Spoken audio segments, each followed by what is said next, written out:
പരിശുദ്ധ അമ്മയ്ക്കും തിരുക്കുമാരനും കോടാനുകോടി നന്ദി പറഞ്ഞുകൊണ്ട് ജനത്തിൻ്റെ മുന്നിൽ എൻ്റെ സാക്ഷ്യം ഞാൻ ആരംഭിക്കുകയാണ്. എൻ്റെ പേര് ജോസഫ് മാനുവൽ. ഇത് എൻ്റെ മകൾ സാറ ഒലീവിയ. ഞങ്ങൾ പള്ളിപ്പുറം മഞ്ഞുമാതാ പള്ളിയുടെ വക അംഗങ്ങളാണ്. പരിശുദ്ധ അമ്മ വഴി ഞങ്ങൾക്ക് ലഭിച്ച അനുഗ്രഹങ്ങൾക്ക് സാക്ഷ്യം പറയാനാണ് ഞങ്ങളിവിടെ നിൽക്കുന്നത്. ഞാൻ ഏകദേശം 13 വർഷത്തോളമായി പ്രവാസ ജീവിതം നടത്തിക്കൊണ്ടിരിക്കുന്ന ആളാണ്. പല വർഷങ്ങളായാണ് ഞാനിങ്ങനെ പ്രവാസ ജീവിതം നയിക്കുന്നത്. എന്നാൽ ഇതുവരെ എനിക്ക് ഒരു ബാങ്ക് ബാലൻസോ അല്ലെങ്കിൽ ഒരു അക്കൗണ്ട് പോലുമോ നല്ല പോലെ ഇല്ലാത്ത ഒരു മനുഷ്യനാണ് ഞാൻ. അങ്ങനെ ഞാൻ 2019 വലിയ പ്രാരാബ്ധ പ്രശ്നങ്ങളൊന്നും ഇല്ലെങ്കിലും ഇവിടെ വന്ന് ഉടമ്പടി എടുക്കുവാൻ എന്നെ അമ്മ ഇങ്ങോട്ട് ക്ഷണിച്ചു. അങ്ങനെ 2019 മാർച്ച് 1-ാം തീയതി ഞാനിവിടെ വന്ന് ഉടമ്പടി എടുത്തു. അതിനുശേഷം എൻ്റെ ജീവിതത്തിൽ സാമ്പത്തികമായ അനുഗ്രഹങ്ങളൊന്നും പ്രത്യക്ഷമായി കണ്ടില്ലെങ്കിലും പ്രത്യക്ഷമായ മാതാവിൻ്റെ സാന്നിധ്യം ഒരുപാട് എൻ്റെ ഭവനത്തിൽ ഞങ്ങൾ അനുഭവിച്ചു. അതെല്ലാം ഞാൻ 2019 തന്നെ സാക്ഷ്യം പറഞ്ഞിട്ടുള്ളതാണ്. അന്ന് എൻ്റെ ഭവനത്തിൽ സംഭവിച്ച മാതാവിൻ്റെ സാന്നിധ്യങ്ങൾ പലതും അന്ന് എനിക്ക് പറയാൻ മടിയായിരുന്നു. കാരണം ഇത്രയെല്ലാം മാതാവ് നമ്മളുടെ കൂടെ വരുമെന്ന് എനിക്കറിയില്ലായിരുന്നു. ഇപ്പോൾ കേൾക്കുന്ന സാക്ഷ്യങ്ങളിലൂടെയാണ് എനിക്ക് ലഭിച്ച ആ സാന്നിധ്യങ്ങൾ എത്രയോ വലുതായിരുന്നെന്ന് എനിക്ക് മനസ്സിലാവുന്നത്. 2019 ഉടമ്പടിയെടുത്തതിന് ശേഷം കൊറോണ വന്നു. അതിനുശേഷം ഇങ്ങോട്ടൊന്നും വരാൻ പറ്റാത്ത ഒരു സാഹചര്യമായതിനാൽ ഞാനിവിടെ വരുന്നത് കുറവായിരുന്നു. എങ്കിലും പ്രത്യക്ഷീകരണ പ്രാർത്ഥനയും സന്ധ്യയ്ക്കുള്ള ഉടമ്പടി പ്രാർത്ഥനയും ഒരിക്കലും ഞങ്ങൾ മുടക്കിയിരുന്നില്ല. ഞങ്ങളെ കഴിയുന്ന കാരുണ്യ പ്രവർത്തികളും ഞങ്ങൾ ചെയ്തുകൊണ്ടിരുന്നു. അങ്ങനെ 2022 വീണ്ടും എനിക്ക് സൗദി അറേബ്യയിലേക്ക് പോകാനുള്ള ഒരു വിസ ലഭിച്ചു. അങ്ങനെ ഞാൻ 2022 സൗദി അറേബ്യയിലേക്ക് പോയി. 2023 ജപമാല റാലിയിൽ പങ്കെടുക്കുവാൻ എനിക്ക് വളരെ ആഗ്രഹമുണ്ടായിരുന്നു. അങ്ങനെ ഞാൻ ആഗ്രഹിച്ച് ജപമാല റാലിക്ക് വരണമെന്ന് മാതാവിനോട് എപ്പോഴും പ്രാർത്ഥിക്കുമായിരുന്നു. അങ്ങനെ പ്രാർത്ഥിച്ചുകൊണ്ടിരിക്കുമ്പോൾ മാതാവ് എനിക്കതിനുള്ള സാഹചര്യങ്ങൾ ഒരുക്കി തന്നു. ആ ഒക്ടോബർ മാസത്തിൽ ഏറ്റവും ചെറിയ തുകയ്ക്ക് എനിക്ക് വിമാന ടിക്കറ്റ് വഴിയായി എനിക്ക് ആവശ്യമുള്ള സാധനങ്ങളെല്ലാം എവിടെ നിന്നെല്ലാം ലഭിച്ചുവെന്ന് എനിക്കറിയില്ല. അങ്ങനെ ഞാൻ 2023 ജപമാല റാലിക്ക് സന്തോഷപൂർവ്വം വന്ന് പങ്കെടുത്തു. അപ്പോൾ അതിന് മുമ്പ് തന്നെ എനിക്കൊരാഗ്രഹമുണ്ടായിരുന്നു, ഒന്ന് യൂറോപ്പിലേക്ക് പോയാൽ എൻ്റെ കുടുംബം രക്ഷപ്പെടുമല്ലോ എന്ന്. അങ്ങനെ ഞാൻ അതിനായിട്ടും പ്രാർത്ഥിക്കുമായിരുന്നു. അങ്ങനെ ഒരു ദിവസം ഞാൻ എൻ്റെ റൂമിൽ പ്രാർത്ഥിച്ചുകൊണ്ടിരിക്കുമ്പോൾ ഞാൻ എൻ്റെ കഴിഞ്ഞുപോയ പല നല്ല വിസ ചാൻസുകളും നഷ്ടപ്പെട്ടതിനോർത്ത് കണ്ണീരൊഴുക്കി പ്രാർത്ഥിക്കുകയായിരുന്നു മാതാവിനോട്. അങ്ങനെ പ്രാർത്ഥിച്ചു കഴിഞ്ഞ് ഞാൻ എൻ്റെ ഫോൺ എടുത്ത് ഓപ്പൺ ആക്കിയപ്പോൾ ഫസ്റ്റ് യൂട്യൂബിൽ വന്ന വചനം, നിൻ്റെ കണ്ണിൽ നിന്നും വീണ കണ്ണുനീർ ഈശോയുടെ ആണിപ്പഴുതുകളുള്ള കരങ്ങളിലേക്കാണ് വീണതെന്നാണ് ഞാൻ കണ്ടത്. അപ്പോൾ എനിക്കെന്തോ ദൈവം എന്നെ കണ്ടിട്ടുണ്ടെന്ന് എനിക്കൊരു തോന്നലുണ്ടായിരുന്നു. അങ്ങനെ പിറ്റേന്ന് ഉച്ചയായപ്പോൾ എനിക്ക് പരിചയമില്ലാത്ത ഒരു നമ്പറിൽ നിന്നും എനിക്കൊരു കോൾ വന്നു. സൗദി അറേബ്യയിലേക്ക് ഇന്ത്യയിൽ നിന്നാണ് കോൾ വരുന്നത്. സാധാരണ എനിക്ക് പരിചയമില്ലാത്ത നമ്പറുകളൊന്നും അറ്റൻഡ് ചെയ്യാറില്ല. എന്നാൽ അന്ന് ഞാൻ ആ കോൾ അറ്റൻഡ് ചെയ്തപ്പോൾ കേരളത്തിലെ ഒരു ട്രാവൽ ഏജൻസി എന്നെ വിളിക്കുകയായിരുന്നു. അതിനു മുമ്പ് ഒരു കാര്യം പറയാൻ മറന്നുപോയി. ഞാൻ ഫേസ്ബുക്കിലൂടെയെല്ലാം യൂറോപ്പ് വിസയ്ക്കായി ഒരുപാട് ട്രൈ ചെയ്തുകൊണ്ടിരുന്നു. അന്നെല്ലാം എനിക്കൊരു പ്രശ്നമുണ്ടായിരുന്നത്, എനിക്ക് ഏജ് 45 എബവ് ആയിരുന്നു. അപ്പോൾ അവർ എല്ലാവരും പറയും 45 വയസ്സിന് മേലെ പ്രായമുള്ളവരെ ഞങ്ങൾക്ക് വേണ്ട എന്ന്. എനിക്കാണെങ്കിൽ 50 വയസ്സും കഴിഞ്ഞു. അങ്ങനെ ഇരിക്കുമ്പോഴാണ് ഞാൻ ഈ പ്രാർത്ഥിച്ചതും മാതാവ് എന്നെ കേട്ടതും. അങ്ങനെ കേരളത്തിൽ നിന്നുള്ള ട്രാവൽസ് എന്നെ വിളിച്ചപ്പോൾ ഞാൻ പറഞ്ഞു, എനിക്ക് 50 വയസ്സ് കഴിഞ്ഞു, അപ്പോൾ ഇനി എനിക്ക് വിസ കിട്ടാൻ ചാൻസ് ഇല്ല. അപ്പോൾ അവർ ഇങ്ങോട്ട് ചോദിച്ചു, ചേട്ടന് യൂറോപ്പിലേക്ക് പോകാൻ താല്പര്യമുണ്ടെങ്കിൽ ഞങ്ങളത് ശരിയാക്കി തരാമെന്ന് പറഞ്ഞു. അപ്പോൾ അതിൻ്റേതായിട്ടുള്ള എമൗണ്ടുകളെല്ലാം സംസാരിച്ചപ്പോൾ ഞാനുടനെ എൻ്റെ ഫോൺ എടുത്ത് എൻ്റെ ഭാര്യയ്ക്ക് നാട്ടിലേക്ക് വിളിച്ചിട്ട് പറഞ്ഞു, ആ വചനപ്പെട്ടിയെടുത്ത് നീ ഒന്ന് നോക്ക്, ഇതിനകത്ത് എന്ത് വചനമാണ് ഈശോ നമ്മളോട് പറയുന്നത് നോക്കാൻ പറഞ്ഞു. അങ്ങനെ ഭാര്യ അതെടുത്ത് നോക്കിയപ്പോൾ ഭാര്യയ്ക്ക് കിട്ടിയ വചനം യോഹന്നാൻ 15:16, നിങ്ങൾ എന്നെ തിരഞ്ഞെടുക്കുകയല്ല ചെയ്തത്, ഞാൻ നിങ്ങളെ തിരഞ്ഞെടുക്കുകയാണ് ചെയ്തത് എന്ന വചനമാണ് ലഭിച്ചത്. അപ്പോൾ എനിക്ക് വേറെ ഒന്നും ചിന്തിക്കാനുണ്ടായില്ല. ഞാൻ ഭാര്യയോട് പറഞ്ഞു, വിസ പ്രോസസ്സിങ്ങിനായുള്ള അഡ്വാൻസ് പണം എത്തിക്കാൻ പറഞ്ഞു. അങ്ങനെ ഭാര്യ എൻ്റെ സഹോദരിയുടെ ഭവനത്തിൽ നിന്നും പണം കടം വാങ്ങി കൊണ്ടുപോയി അവിടെ കൊടുത്തു. അങ്ങനെ എൻ്റെ വിസ പ്രോസസ്സിങ് ആരംഭിച്ചു. അങ്ങനെ ഇരിക്കുകയാണ് 2023 ജപമാല റാലിക്ക് പങ്കെടുക്കാൻ ഞാൻ വരുന്നത്. അങ്ങനെ വന്ന് ഡിസംബറിൽ എനിക്ക് വിസ ഇൻ്റർവ്യൂ ലഭിച്ചു. സൗദി അറേബ്യയിലെ സ്ലോവാക്യ എംബസിയിലാണ് വിസ ഇൻ്റർവ്യൂ. അങ്ങനെ ഞാൻ വളരെ ഹാപ്പി ആയിരുന്നു. ഇവിടെ വന്ന് ജപമാല റാലിയെല്ലാം കൂടി വളരെ ഹാപ്പിയായി അവിടെ ചെന്നു. ഇൻ്റർവ്യൂ അറ്റൻഡ് ചെയ്തു ഡിസംബറിൽ. അന്ന് എനിക്ക് ഇംഗ്ലീഷ് അത്ര പരിചയമില്ലാത്തതുകൊണ്ട് അതുകൊണ്ടും പിന്നെ ഞാൻ അവിടെ എംബസിയിലെത്താൻ ഒരു 7 മിനിറ്റ് വൈകിയിരുന്നു. അവിടെ ചെന്നപ്പോൾ തന്നെ അവിടെ നിന്നിരുന്ന സ്ത്രീ വളരെ ഷൗട്ട് ചെയ്യുകയും പിന്നീട് എനിക്ക് 1 മാസത്തിന് ശേഷം വിസ റിജക്റ്റായി എന്ന് പറഞ്ഞ് മെസ്സേജ് വരികയും ചെയ്തു. എങ്കിലും ഞാൻ ഒട്ടും പതറിയില്ല. സങ്കടം വന്നു, എങ്കിലും അത് മാതാവിൻ്റെ ഒരു ആഗ്രഹമായിരിക്കുള്ളൂ എന്ന് ഞാൻ വിചാരിച്ചു. കാരണം സാക്ഷ്യങ്ങളിലൂടെ എല്ലാം കേൾക്കാറുണ്ട്, എന്തെങ്കിലും ഒരു അനുഗ്രഹം താമസിച്ചാൽ അതിലും നല്ലത് വരാനായിരിക്കുമെന്നുള്ളത്. ഞാൻ സാക്ഷ്യങ്ങളൊന്നും തന്നെ കാണാതിരിക്കില്ല. ഒരു ദിവസം എത്ര സാക്ഷ്യം ഇവിടുന്ന് അപ്ലോഡ് ചെയ്താലും അത് വൈകിട്ട് ഞാൻ കിടക്കുന്നതിന് മുമ്പ് അതെല്ലാം കണ്ട് ഷെയർ ചെയ്തിട്ടേ ഞാൻ സാധാരണ കിടക്കാറുള്ളൂ. മറ്റുള്ള വീഡിയോസൊന്നും കാണാൻ എനിക്ക് കൂടുതൽ താല്പര്യമില്ല. ഞാൻ കൂടുതലും സാക്ഷ്യങ്ങൾ മാത്രമേ കാണാറുള്ളൂ. അങ്ങനെ എനിക്ക് ആ വിസ നഷ്ടമായി. ഞാൻ അതിൽ പ്രശ്നമൊന്നുമില്ലാതെ മുന്നോട്ട് പോകുമ്പോൾ വീണ്ടും ഈ ട്രാവൽസ് പറയുകയാണ്, നമുക്ക് വേറെ ഒരു കമ്പനിയിലേക്ക് സ്ലോവാക്യയിലേക്ക് തന്നെ നോക്കാമെന്ന് പറഞ്ഞു. അപ്പോൾ ആദ്യത്തെ വിസ റിജക്റ്റ് ആയപ്പോൾ തന്നെ എനിക്ക് ഏകദേശം 1 ലക്ഷം രൂപ എനിക്ക് നഷ്ടമായി. പക്ഷേ ഇത് വീണ്ടും അവർ പറഞ്ഞപ്പോൾ ഞാൻ ഒട്ടും മടിച്ചില്ല. ഞാൻ പറഞ്ഞു സ്റ്റാർട്ട് ചെയ്തോളാൻ പറഞ്ഞു. മറ്റൊന്ന്, ഞാനൊരു ട്രെയിലർ ഡ്രൈവറാണ്. ഞാൻ സൗദിയിൽ വർക്ക് ചെയ്തപ്പോഴെല്ലാം വളരെ തുച്ഛമായ സാലറിയാണ് വർക്ക് ചെയ്തുകൊണ്ട്. അതുകൊണ്ടാണ് ഞാൻ ഈ യൂറോപ്പിലേക്ക് പോകാനുള്ള താല്പര്യമെടുത്തത്. അങ്ങനെ രണ്ടാമതും വിസ പ്രോസസ്സിങ് നടന്നു. 2024 ജപമാല റാലിയിലും പങ്കെടുക്കുവാൻ എനിക്ക് മാതാവ് അനുഗ്രഹം നൽകി. അന്നും ഇതുപോലെ ഈ ടിക്കറ്റ് ഫെയറിനുള്ള പണം എവിടെ നിന്ന് ലഭിക്കുന്നെന്ന് എനിക്കറിയില്ല. എനിക്ക് ഏറ്റവും തുച്ഛമായ നിലയ്ക്ക് ടിക്കറ്റ് ലഭിച്ചു. ഞാൻ അടുത്ത വർഷവും ഇവിടെ ജപമാല റാലിയിൽ പങ്കെടുത്തു. ആ ജപമാല റാലിയിൽ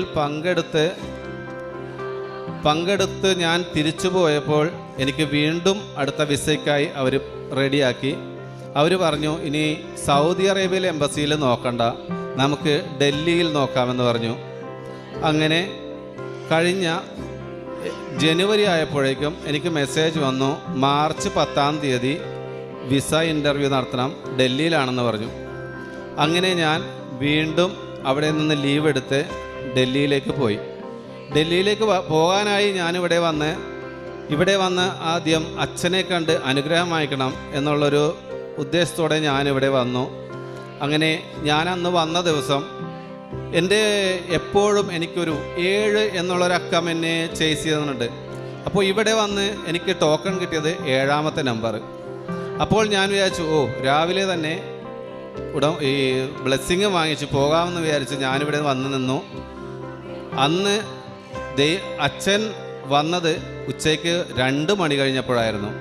പക്ഷേ എനിക്കൊരു പരാതി ഉണ്ടായില്ല. ഞാൻ ആ റൈറ്റ് സൈഡിൽ മാറി അവിടെ ഇരുന്നു. ആദ്യം രോഗികളെല്ലാം ബ്ലെസ് ചെയ്തു. അതിനുശേഷം ഇൻ്റർവ്യൂക്കാരെ വിളിച്ചപ്പോൾ വൈകിട്ട് ഒരുപാട് ലേറ്റായി. അപ്പോൾ ഞങ്ങളോട് ലൈനായിട്ട് നിൽക്കാൻ പറഞ്ഞു. അച്ഛന് കൂടുതൽ ടൈമില്ല, അച്ഛൻ ക്ഷീണിതനായിരുന്നു. അപ്പോൾ ലൈനായി നിന്നപ്പോൾ ഞാൻ നിൽക്കുന്നത് 7ാമത്തെ ആളായിട്ട് തന്നെ. അങ്ങനെ അച്ഛൻ എന്നെ ബ്ലെസ് ചെയ്ത് വിട്ടു. ഞാൻ ഡൽഹിയിലേക്ക് പോയി. ഡൽഹിയിൽ പോയി മാർച്ച് 10 ഇൻ്റർവ്യൂവിന് ചെല്ലുമ്പോൾ ഞാൻ പറഞ്ഞു, മാതാവേ നീ എൻ്റെ കൂടെ വരണം. എൻ്റെ അടുത്ത് പണമൊന്നുമില്ല, എങ്കിലും ഞാൻ യൂറോപ്പിലേക്ക് പോകണമെന്നുള്ള ഒരു ആഗ്രഹത്തോടെ, പിന്നെ എൻ്റെ കുടുംബം ഒന്ന് രക്ഷപ്പെടുത്തണമെന്നുള്ള ഒരു ആഗ്രഹത്തോടും കൂടിയാണ് ഞാൻ പോകുന്നത്. അപ്പോൾ എൻ്റെ കൂടെ വരണമേ മാതാവേ എന്ന് പറഞ്ഞാണ് ഞാനവിടെ പോയത്. അപ്പോൾ ഞങ്ങൾ 10 പേരുള്ള ഒരു ഗ്രൂപ്പായിട്ടാണ് ഡൽഹിയിൽ ചെല്ലുന്നത്. രാവിലെ BLSലേക്ക് ചെന്നു. അവിടെ ചെന്ന് കഴിഞ്ഞപ്പോൾ 10ാമത്തെ ആളിൽ 7ാമത്തെ ആളായിട്ട് ഞാൻ അകത്തേക്ക് കയറി. ഓഫീസിനകത്ത് ചെന്നു, ടോക്കൺ കിട്ടി. അങ്ങനെ വെയിറ്റ് ചെയ്തുകൊണ്ടിരുന്ന് അപ്പോൾ ഞാൻ അവിടെ ഇരുന്നു പ്രത്യക്ഷീകരണ പ്രാർത്ഥനയും വിശ്വാസ പ്രമാണവും എല്ലാം ചൊല്ലിക്കൊണ്ടിരുന്നു.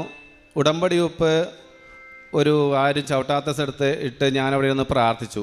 അപ്പോൾ ഞാൻ ആ ഓഫീസിനകത്തേക്ക് കയറിയപ്പോൾ എനിക്ക് മാതാവിൻ്റെ ഏറ്റവും വലിയൊരു സാന്നിധ്യമാണ് അവിടെ കാണിച്ചു തന്നത്. ആ ഓഫീസിനകത്ത് അടിച്ചിരിക്കുന്ന കളറ് ഈ മാതാവിൻ്റെ താഴെ കൊടുത്തിരിക്കുന്ന നീല കളർ പോലെ ഒരു ഓളം, ഒരു വേവ്സ് വന്ന പോലെ ആഷ് കളറാണ് കൊടുത്തിരിക്കുന്നത്. അപ്പോഴേ എനിക്ക് മനസ്സിലായി മാതാവ് ഇവിടെയും വന്നിട്ടുണ്ടെന്ന്. അങ്ങനെ ഞാൻ ഇൻ്റർവ്യൂവിന് ചെന്നു. ഇൻ്റർവ്യൂ അത് മറ്റേ എംബസി പോലെ ഇംഗ്ലീഷൊന്നുമല്ല. അപ്പോൾ അതിൻ്റെ പേരിൽ എനിക്ക് കുറേ ആശ്വാസമുണ്ടായി. പക്ഷേ എൻ്റെ പാസ്പോർട്ട് കണ്ടപ്പോൾ അവർ നോക്കിയപ്പോൾ എൻ്റെ പാസ്പോർട്ടിന് ഏകദേശം 9 മാസം മാത്രമേ വാലിഡിറ്റി ഉള്ളൂ. അപ്പോൾ അവർ പറഞ്ഞു 1 വർഷത്തിൽ കുറവ് വാലിഡിറ്റി ഇല്ലാത്ത പാസ്പോർട്ടിൽ വിസ അടിക്കാൻ ചാൻസ് ഇല്ല. അങ്ങനെ ആ ഓഫീസിൽ അന്ന് ഇൻ്റർവ്യൂവിന് വന്ന എല്ലാ ആളുകളും പോയി തീരുന്നത് വരെ ഞാൻ അവിടെ കാത്തു നിന്നു. അവിടെയുള്ള ഓഫീസർമാർ പരസ്പരം അങ്ങോട്ടും ഇങ്ങോട്ടും ആലോചിച്ച് എൻ്റെ പാസ്പോർട്ട് അവിടെ തന്നെ തിരിച്ചു തരുമോ എന്നുള്ളൊരു ഭയത്തിൽ എൻ്റെ ഒരു മാനുഷികമായുള്ള സംശയം നിമിത്തം ഞാൻ വീണ്ടും വിശ്വാസ പ്രമാണവും പ്രത്യക്ഷീകരണ പ്രാർത്ഥന ചെല്ലാണ്. മാതാവേ എന്നെ ഇവർ ഒഴിവാക്കി വിടുമോ? ഞാൻ ഇവിടുന്ന് ഫ്ലൈറ്റിന് ടിക്കറ്റ് എടുത്താണ് പോയേക്കണത്. ഇത് വലിയ പ്രതീക്ഷയിലാണ് പോയേക്കണത്. അപ്പോൾ എനിക്ക് നഷ്ടപ്പെടുമോ എന്നുള്ള ഒരു ഭയത്തോടെ ഞാൻ അവിടെ നിന്ന് പ്രാർത്ഥിച്ച് ലാസ്റ്റ് ആളായിട്ട് ഒരു 5 മണിയായിട്ടുണ്ടാവും വൈകിട്ട് എൻ്റെ പാസ്പോർട്ട് അവർ അക്സെപ്റ്റ് ചെയ്തു. എല്ലാ ഡോക്യുമെൻസും വാങ്ങി ഏറ്റവും അവസാനത്തെ ആളായിട്ട് ഞാൻ ആ ഓഫീസിൽ നിന്ന് ഇറങ്ങി. അങ്ങനെ തിരിച്ചു പോന്നു. ഏപ്രിൽ 10 എനിക്ക് പാസ്പോർട്ട് കൊറിയറിൽ വന്നു. നോക്കിയപ്പോൾ പരിശുദ്ധ അമ്മയുടെ സഹായം അതിനകത്ത് സ്റ്റാമ്പ് ചെയ്തിട്ടുണ്ടായിരുന്നു. എനിക്ക് സ്ലോവാക്യയിലേക്ക് ഡ്രൈവർ വിസ ലഭിച്ചു. അങ്ങനെ ഞാൻ ആ വിസയുമായിട്ട് വളരെ സന്തോഷത്തോടുകൂടി ഇവിടെ വന്നു. മാതാവിനെ കാണിച്ചു, നന്ദി പറഞ്ഞു. പിന്നെ ഒരുപാട് അനുഗ്രഹങ്ങളുണ്ട്. അതെല്ലാം പറയാനിവിടെ സമയപരിമിതി മൂലം പറയുന്നില്ല. പിന്നെ ഇതെൻ്റെ മോള്, ഞാൻ ഇവൾക്ക് വേണ്ടി നിയോഗം വെച്ചിരുന്നു. ഇവൾ BSc നഴ്സിംഗ് സെക്കൻഡ് ഇയറിലേക്കായിരിക്കുന്നു. എഴുതിയ പരീക്ഷകളെല്ലാം ഈ മകൾ എപ്പോഴും കരച്ചിലാണ്. അപ്പോൾ ഞാൻ ഫെയിലായി പോവും. പക്ഷേ ഫസ്റ്റ് സെമസ്റ്ററിൽ ഫസ്റ്റ് ക്ലാസ്സോടെയും സെക്കൻഡിൽ ഡിസ്റ്റിങ്ഷനോടെയും പാസ്സാകാൻ മാതാവ് അവളെ അനുഗ്രഹിച്ചു. അടുത്തായിട്ട് എൻ്റെ പ്രേക്ഷിത പ്രവർത്തനമാണെങ്കിൽ ഞാൻ 19 മുതൽ ഇവിടെ വരുമ്പോൾ പ്രേക്ഷിത പ്രവർത്തനം നല്ല ഉഷാറായിട്ടൊക്കെ ചെയ്തിരുന്നു. പേപ്പറെല്ലാം വാങ്ങി വളരെ റിസ്ക് എടുത്ത് ഞാൻ കൂടുതൽ തമിഴ് പത്രങ്ങളും തമിഴ് പത്രം കൂടുതൽ ഞങ്ങൾ ഫിഷിംഗ് ഏരിയ അതിൻ്റെ പേരിൽ തമിഴന്മാർ അവിടെ നിറയുള്ളതിൻ്റെ ബോട്ടുകളിലെല്ലാം വെളുപ്പിനെല്ലാം പോയി കയറി പേപ്പറെല്ലാം കൊടുക്കുമായിരുന്നു. അന്ന് അത് കൊടുത്തിരുന്നപ്പോൾ മാതാവിൻ്റെ സാന്നിധ്യം വളരെയധികം എനിക്കുണ്ടായിരുന്നു. ഞങ്ങൾ വളരെ ഹാപ്പി ആയിരുന്നു. അതിനുശേഷം കൊറോണ വന്നു, ഇങ്ങോട്ടൊന്നും വരാൻ പറ്റാതെയായി. പിന്നെ ഞാൻ രണ്ടാമത് ഇവിടെ വന്ന് NRI അക്കൗണ്ട് എടുത്തു. അപ്പോഴെല്ലാം പേപ്പർ വാങ്ങിക്കൽ കുറവായിരുന്നു. പക്ഷേ എൻ്റെ ഫസ്റ്റ് വിസ റിജക്റ്റ് ആയപ്പോൾ എനിക്കൊരു തോന്നലുണ്ടായി, എനിക്ക് പ്രേക്ഷിത പ്രവർത്തനം ഒന്നും കൂടി സൂപ്പറായി ചെയ്യണമെന്ന്. അങ്ങനെ ഞാൻ 2024 ജപമാല റാലിക്ക് നാട്ടിൽ വന്നപ്പോൾ ഞാൻ ഫസ്റ്റ് ഒരു 15 കെട്ട് പേപ്പറുമായിട്ട് ഞങ്ങളുടെ നാട്ടിൽ നിന്നും തമിഴ്നാട്ടിലെ തീരദേശ സ്ഥലമായ കുളച്ചലിലേക്ക് പോയി. അങ്ങനെ വൈകിട്ട് ഞാൻ അവിടെ ചെന്നു, രാത്രി സ്റ്റേ ചെയ്തു അവിടെ ഹോട്ടലിൽ. പിറ്റേന്ന് പേപ്പറെല്ലാം വിതരണം ചെയ്ത് അടുത്ത വൈകിട്ടുള്ള ബസ്സിന് പോന്നു, രാവിലെ വീട്ടിലെത്തി. അങ്ങനെ ഞാൻ പോന്നു. അപ്പോഴെനിക്ക് തോന്നി ആ 1 മാസം കൊടുത്ത്, അപ്പോൾ എൻ്റെ അടുത്ത് വലിയ ബാങ്ക് ബാലൻസ് ഒന്നുമില്ല, തൽക്കാലം ജീവിക്കാനുള്ള വകുപ്പ് മാത്രമേ ഉള്ളൂ. അങ്ങനെ അടുത്ത മാസവും എനിക്കൊരു തോന്നലുണ്ടായി, ഒരു 15 കെട്ട് പേപ്പറും കൂടി കുളച്ചലിലേക്ക് പോകണമെന്ന്. പക്ഷേ എൻ്റെ കയ്യിൽ അതിനുള്ള പണമില്ല. കാരണം അവിടെ ചെന്ന റൂം എടുത്തു കഴിഞ്ഞാൽ 700-800 രൂപ റൂം വാടക വരും. പിന്നെ ബസ് കാശ്, എൻ്റെ ഭക്ഷണ ചിലവ്, പിന്നെ തിരിച്ചു വരാനുള്ള ഒരു വണ്ടി കാശ്, ഇതെല്ലാം കൂടി ആകുമ്പോൾ എനിക്കില്ല. അപ്പോൾ ഞാൻ കരുതി എനിക്കൊരു പുതിയ സ്കൂട്ടർ ഞാൻ വാങ്ങിച്ചിരുന്നു. പണമില്ലെങ്കിൽ ഞാനൊരു സ്കൂട്ടർ വാങ്ങിയിട്ടുണ്ടായിരുന്നു. അപ്പോൾ എനിക്ക് തോന്നി എൻ്റെ അടുത്ത് സ്കൂട്ടർ ഉണ്ടല്ലോ, ഞാൻ അതുമെടുത്ത് രാവിലെ വീട്ടിൽ നിന്നിറങ്ങി ഇവിടെ വന്ന് 7:30 കുർബാന കൂടി 15 കെട്ട് പേപ്പർ വാങ്ങി ഏകദേശം ഒരു 11 മണി പോലെ ഇവിടെ നിന്ന് ഞാൻ കുളച്ചലിലേക്ക് സ്കൂട്ടർ ഓടിച്ചു. എൻ്റെ നാട്ടിൽ നിന്ന് ഏകദേശം 320 കിലോമീറ്റർ ദൂരമുണ്ട് കുളച്ചലിലേക്ക്. അങ്ങനെ ഞാൻ ഇവിടെ നിന്ന് പോയി വഴി നീളെ മലയാളം പേപ്പർ കുറച്ച് വാങ്ങിച്ചിട്ടുണ്ടാവുള്ളൂ. 3-4 കെട്ട് 3 കെട്ട് തന്നെ വാങ്ങിയിട്ടുണ്ടായുള്ളൂ. അത് ഞാൻ ചില ഓട്ടോ സ്റ്റാൻഡിലൊക്കെ നിർത്തി കൊടുത്തു. പിന്നെ നേരെ വൈകിട്ട് 4:30 മണിയോടെ ഞാൻ കുളച്ചലിലെത്തി ഈ 15 കെട്ട് പേപ്പർ ഞാനവിടെ കൊടുത്തു. വീടുകളിലും പള്ളികളിലും കാണുന്ന അവിടെ തമിഴ്നാട്ടുകാർ നമ്മൾ പേപ്പർ കൊടുത്താൽ ഏറ്റവും വലിയ അനുഗ്രഹം. തമിഴ്നാട്ടിലെ മക്കൾ തീരദേശത്തുള്ളവർ മരിയൻ ഭക്തരാണ്. നമ്മൾ ഈ കൃപാസനത്തിലെ പേപ്പറാണെന്ന് പറഞ്ഞാൽ അവർ നമ്മുടെ അടുത്ത് ഓടി വരും ഈ പേപ്പർ വാങ്ങിക്കാൻ. അങ്ങനെ ഞാൻ വൈകിട്ട് ഏകദേശം 5:30-6 മണിയോടെ പേപ്പർ കൊടുത്തു. അവിടെ നിന്ന് തിരിച്ചോടി ഇങ്ങോട്ട് ഓടി ഏകദേശം 11 മണിയോളം അവിടെ ഈ നടയിൽ വന്നു. അപ്പോൾ ഇവിടെ എല്ലാം കാര്യമാണ്. ഞാൻ ആ മാതാവിൻ്റെ മുമ്പിൽ വണ്ടി നിർത്തി കുറച്ച് നേരം പ്രാർത്ഥിച്ചു. മാതാവിനോട് ടാറ്റ പറഞ്ഞു. മാതാവേ, ഇനി എൻ്റെ അടുത്ത് പൈസ ഒന്നുമില്ല, ഇനി പ്രേക്ഷിത പ്രവർത്തനം ചെയ്യാനുള്ള കണ്ടീഷനൊന്നും എൻ്റെ അടുത്തില്ല, ഞാനിനി തിരിച്ചു പോവുകയാണ് സൗദിയിലോട്ട്. അങ്ങനെ പറഞ്ഞാണ് ഞാൻ പോയപ്പോഴാണ് ഇപ്പോൾ എനിക്ക് വിസ എല്ലാം സ്റ്റാമ്പ് ചെയ്ത് വന്നത്. കാരണം മാതാവിന് മനസ്സിലായി. അതിന് മുമ്പ് 2 ദിവസം മുമ്പ് ഞാനും എൻ്റെ മോളും വീട്ടിൽ ക്ലീൻ ചെയ്തുകൊണ്ടിരിക്കുമ്പോൾ വീണ് എൻ്റെ നടുവേദന ഉണ്ടായിരുന്നു. ഞാൻ ആ നടുവേദന എനിക്കിരിക്കാൻ വയ്യായെങ്കിലും ഞാൻ 700-750 കിലോമീറ്റർ വണ്ടി ഓടിച്ച് രാത്രി 2 മണിക്ക് ഞാൻ വീട്ടിലെത്തി പ്രേക്ഷിത പ്രവർത്തനം ചെയ്ത്. അങ്ങനെ ആ പ്രേക്ഷിത പ്രവർത്തനവും എന്നെ മാതാവിനിൽ സഹായം ലഭിച്ചു. അടുത്തായി കാരുണ്യ പ്രവർത്തികളാണെങ്കിൽ ഞങ്ങൾ ഇടയ്ക്കൊക്കെ 2-3 പ്രാവശ്യം ഹോസ്പിറ്റലുകളിൽ ഭക്ഷണം കൊടുത്തിട്ടുണ്ട്, അല്ലാതെ എപ്പോഴെപ്പോഴും കൊടുത്തിട്ടില്ല. പിന്നെ ഞങ്ങളുടെ മുമ്പിൽ ആര് സഹായത്തിന് അഭ്യർത്ഥിച്ചാലും ഞങ്ങൾ കൊടുക്കും. ഫേസ്ബുക്കിലൂടെ എല്ലാം ആർക്കെങ്കിലുമൊക്കെ ഞങ്ങളെ കൊണ്ടാവുന്ന സഹായം ചെയ്യും. അതുപോലെ ഞങ്ങളുടെ അയൽവക്കത്തെ എല്ലാവരും എന്തെങ്കിലും അസുഖങ്ങളൊക്കെ ഉണ്ടെങ്കിൽ ഞങ്ങളെ കൊണ്ടാവുന്നത് ഞങ്ങൾ ചെയ്യും. പിന്നെ എനിക്ക് ജീവിതത്തിലുണ്ടായ മാറ്റം, ഞാൻ എല്ലാ ദിവസവും പരിശുദ്ധ ബലിയിൽ പങ്കെടുക്കും. അത് എത്ര കാറ്റും മഴയും എന്താണെങ്കിലും ഞാൻ പോകും.